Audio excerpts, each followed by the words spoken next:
جب میدان کربلا میں حضرت امام حسین اور ان کے ساتھیوں کو شہید کر دیا گیا، تب یزید نے اپنے ظالم گورنر کو حکم دیا کہ ان کا سر میرے دربار یعنی کہ شام لے کر آؤ، تاکہ نعوذ باللہ یزید اس سر کی بے حرمتی کرے جنہیں نبی کریم صلی اللہ علیہ وآلہ وسلم چوما کرتے تھے، تاکہ لوگ جان جائیں کہ یزید کی فتح ہوئی اور نعوذ باللہ اہل بیت کی شان کو کم کر دیا جائے۔ لہذا شمر نے آپ کا سر اور آپ کے ساتھیوں کا سر کاٹ کے نعوذ باللہ نیزے پر لٹکا کر بلند کیا۔ اس کے بعد تمام سروں کو کوفہ ابن زیاد کے سامنے پیش کیا۔ آپ کے سر مبارک کو دیکھ کر ابن زیاد آپ کے خلاف کچھ باتیں کرنے لگا اور اس کے بعد آپ کے سر مبارک پر چھڑیاں مارنے لگا۔ اس دل خراش منظر کو دیکھ کر وہاں کھڑے ایک صحابی نے ابن زیاد سے کہا، افسوس، جس جگہ تو چھڑیاں مار رہا ہے یہ وہ جگہ ہے جہاں نبی کریم صلی اللہ علیہ وآلہ وسلم بوسہ دیا کرتے تھے۔ اس کے بعد عبداللہ ابن زیاد نے حکم دیا کہ حضرت امام حسین رضی اللہ عنہ کا سر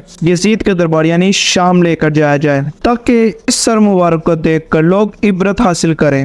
روایتوں میں آتا ہے کہ جب شامی لشکر آپ کے سر مبارک کو کوفہ سے شام لے کر جا رہے تھے تو اس بیچ آپ کے سر کو ایک صندوق میں رکھ دیتے۔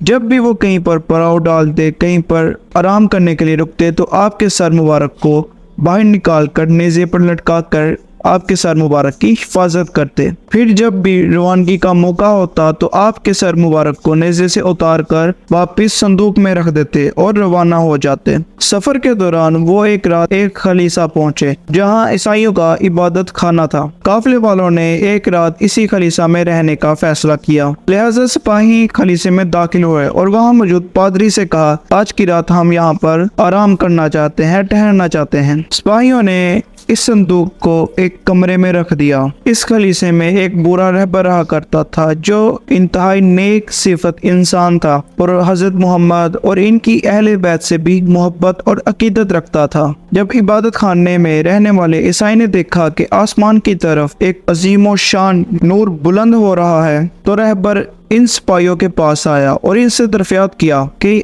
تم لوگ کون ہو اور یہ سر مبارک کس کا ہے؟ ان لوگوں نے کہا، ہم شامی ہیں اور یہ سر مبارک محمد کے نواسے حسین کا ہے۔ اس نے کہا، تم کتنی بدبخت قوم ہو، اگر حضرت عیسیٰ علیہ السلام آپ کی نسل میں سے کوئی بھی فرد آج بھی زندہ ہوتا تو ہم اس کی اتنی تعظیم کرتے، اس کو آنکھوں پر بٹھا کر رکھتے، لیکن تم لوگوں نے اپنے ہی نبی کے نواسے کو شہید کر دیا۔ پھر کہنے لگا کہ اے لوگو، مجھے 10,000 دینار وراثت میں اپنے آبا و اجداد سے ملے ہیں۔ اور پھر کہنے لگا، اگر میں تمہیں یہ 10,000 دوں تو کیا تم مجھے آج کی رات یہ سر مبارک رکھنے کے لیے دو گے؟ یزیدی لشکر نے کہا، کیوں نہیں۔ رہبر نے ان کی طرف تھیلی کو پھینکا۔ ان لوگوں نے دینار کو گن کر تھیلی میں واپس رکھ دیے اور اس پر مہر لگا کر صندوق میں رکھ لی اور سر مبارک کو رہبر کی طرف بڑھا دیا۔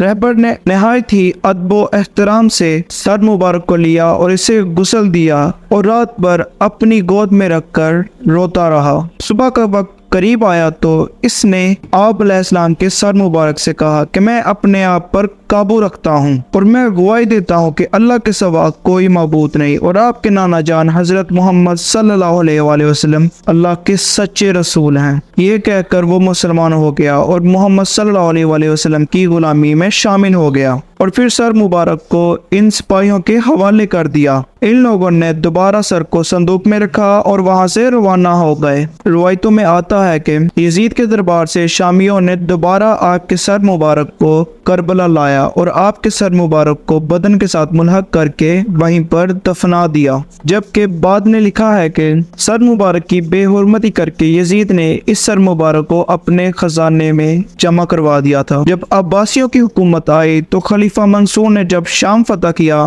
تو شہر میں داخل ہونے کے بعد وہ سیدھا یزید کے محل گیا۔ محل میں داخل ہو کر وہ خزانے والے کمرے میں گیا۔ وہاں جا کر اس کو ایک ٹوکری ملی۔ اس نے حکم دیا کہ اس ٹوکری کو کھولا جائے۔ جب اس ٹوکری کو کھولا گیا تو اس ٹوکری میں حضرت امام حسین رضی اللہ عنہ کا سر مبارک موجود تھا، جس میں سے عطر کی خوشبو آ رہی تھی۔